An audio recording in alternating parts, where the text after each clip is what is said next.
हाल ही में यूपीएससी 2023 का परीक्षा परिणाम घोषित हुआ है, जिसमें रेवाड़ी के गुलाबी बाग के रहने वाले शिवम ने भी सफलता हासिल की है।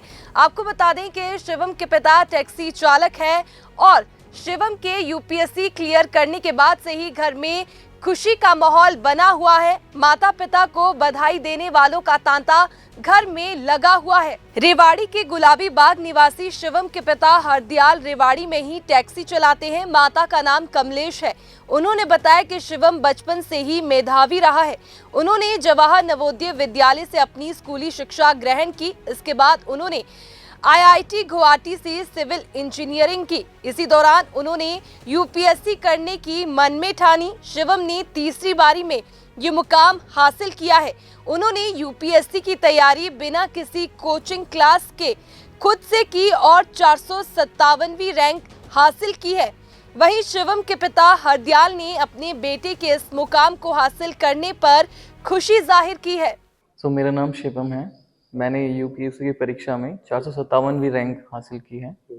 मैंने अपनी पढ़ाई आईआईटी गुवाहाटी से सिविल इंजीनियरिंग की है और मेरी स्कूलिंग जवाहर नवोदय विद्यालय से रही है।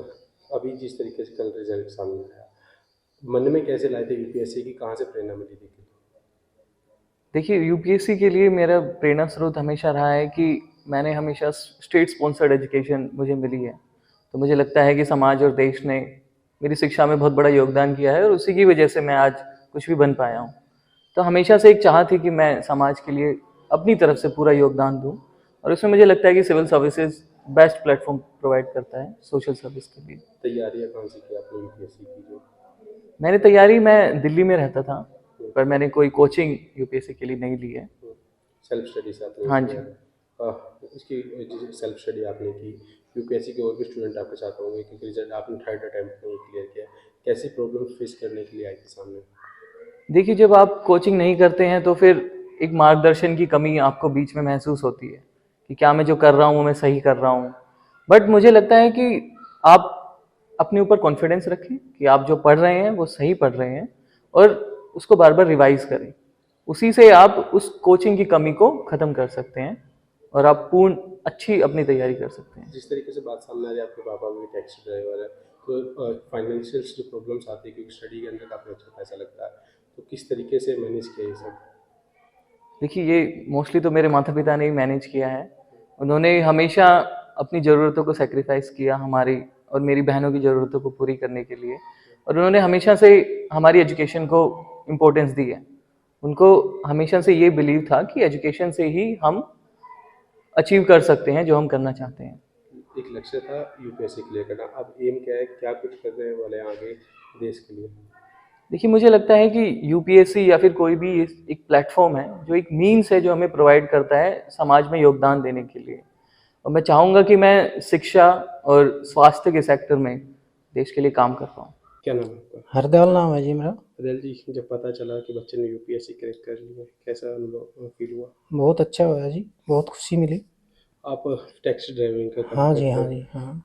बच्चे को जब पढ़ाया होगा तो कुछ प्रॉब्लम्स भी फेस की होगी, किस तरीके की परेशानियां सामने आई थी? परेशानियाँ तो आती है लेकिन ये है हिम्मत नहीं हारते हम, थोड़ा सा परेशानियाँ तो आती रहती है ज़िंदगी में, लेकिन ये है कुछ बच्चे ने ये सोच लिया ये करना है तो हमने भी हिम्मत बढ़ाई, भाई करना है तो बच्चे को तो हम भी कुछ अपनी तरफ से तकलीफ उठा लेंगे, कोई बात नहीं, लेकिन बच्चा तो कामयाब होगा, इसलिए थोड़ा करना पड़ता है। तो आज लगता है जो परेशानियां उठाई थी उनका फल आज सामने आ रहा है। हाँ बिल्कुल देता है, ऊपर वाले ने बहुत कुछ दिया है मेरे से, बहुत कुछ दिया है, समाज ने भी बहुत कुछ दिया है मेरे से, बहुत रिस्पेक्ट दी है। मैं जाता हूँ, कॉलोनी है मेरी, गांव है मेरा, नांगलमुंदी गांव है मेरा, बहुत रिस्पेक्ट करते हैं लोग। कहाँ से कहाँ चला गया हरदा, तो बड़ी खुशी मिलती है मेरे को। हाँ सर, बड़ी खुशी की बात है और मैं चाहती हूँ कि समाज में ये एक प्रेरणा का स्रोत बने कि और भी बच्चे हमारे मोहल्ले से और हमारे स्टेट से इस तरह से नाम रोशन करें। आप टीचिंग भी कराते हैं और भी बच्चों को पढ़ाते हैं, लेकिन आज अपने घर में यूपीएससी क्लियर करके बच्चा जब सामने आया, थर्ड अटेम्प्ट था, तो जब पता चला क्लियर किया तो कैसी खुशी हुई?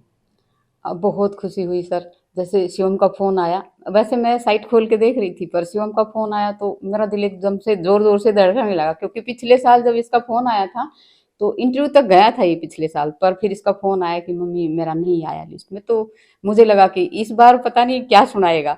तो फिर मैं वहां से उठी और अंदर रूम में गई, तो उसने बताया कि इस बार हो गया है और मेरा 457 रैंक आया है। तो अभी जिस तरीके से आपने भी प्रमोट किया होगा घर पे, क्योंकि एक बैक सपोर्ट जो होती है वो बहुत ज़रूरी होती है फैमिली की, तो किस तरीके का इसका नेचर रहा था स्टार्टिंग से ही? नेचर स्टार्टिंग से बहुत अच्छा रहा था, यानी कि जब ये छोटा था तब इसने कहा कि मैं नवोदय में जाऊंगा। तो ऐसे 5th क्लास का बच्चा मतलब इतना सोच लेता है, तो मुझे लगा कि पोटेंशियल की तो कमी नहीं है, बस थोड़ा मार्गदर्शन चाहिए। तो मुझे लगता है हर बच्चे में होती है ये चीज, बस पेरेंट्स की का एक पहचानने का नजरिया ऐसा होना चाहिए कि वो पहचान ले कि मेरा बच्चा किस स्टेज पे है आज, तो आराम से अचीव कर सकते हैं हम किसी भी गोल को। ऐसे में एक समाज की अगर बात करें तो जब बच्चा बार बार, अब थर्ड टाइम था तो 2 बार जब फेलियर रहा, तो उस टाइम पर एक समाज की तरफ से मैसेज आता है कि अभी नहीं हो रहा, क्या हाँ कर रहा है, 2 साल हाँ खाली है। तो इस तरीके में की प्रॉब्लम फेस करने के लिए देखी होगी आपने? बिल्कुल सर, प्रॉब्लम तो होती है, बट अगर आपने मतलब ज़्यादा आप ये नहीं सोचते कि कोई बात नहीं, असफलता अगर नहीं मिली तो आपने कुछ नहीं सीखा। मैंने अपने जीवन में ये सीखा है कि असफल होके आदमी ज़्यादा सीखता है। आप अगर किसी से राय भी लो कि भाई मैं उस फील्ड में जा रहा हूँ, तो जो फेल हो गया है उसे अपनी कमजोरियां ज़्यादा पता होती है। तो मैंने इससे पिछले साल कहा कि बस अब तुझे ये देखना है किस पेपर में कितना कम रहा और किस में कितना अचीव किया जा सकता है, फिर उसमें थोड़ा ज़्यादा मतलब काम करना है, और जो है वो तो है ही। तो बस उसी हिसाब से बढ़िया, मुझे पता था कि वो ये सब ढूंढ लेगा अपनी कमियां, और क्योंकि पेरेंट्स को क्या मैसेज देना चाहिए?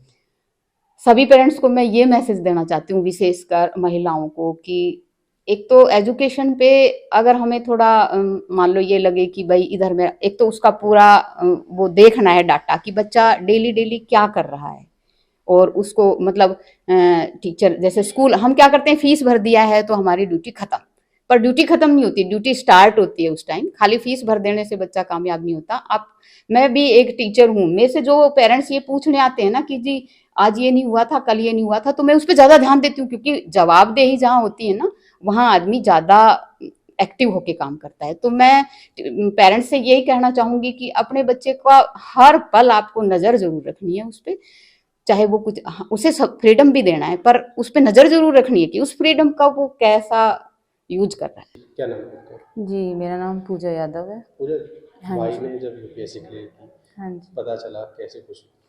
जी, बहुत खुशी हुई थी, क्योंकि पिछली बार एक्चुअली में ये फाइनल तक पहुंच गया था, इंटरव्यू के बाद वो हो गया था, तो उम्मीद तो हमें पिछली बार भी थी, पर एक बार थोड़ा सा यूँ होके फिर हम अब जाते हैं तो एक खुशी अलग ही होती है ना।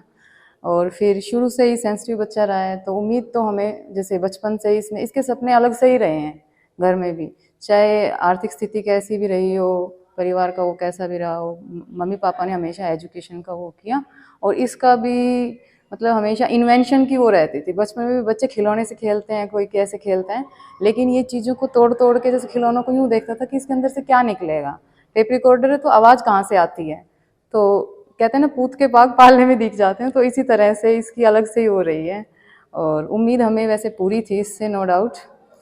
तो वैसे फीलिंग बहुत ही अच्छी है आज भी वो तो अलग ही होती है। देखो छोटा बहन भाई तो अपने बच्चों की तरह होता है, अपनी जो कामयाबी होती है उससे भी ज़्यादा खुशी होती है।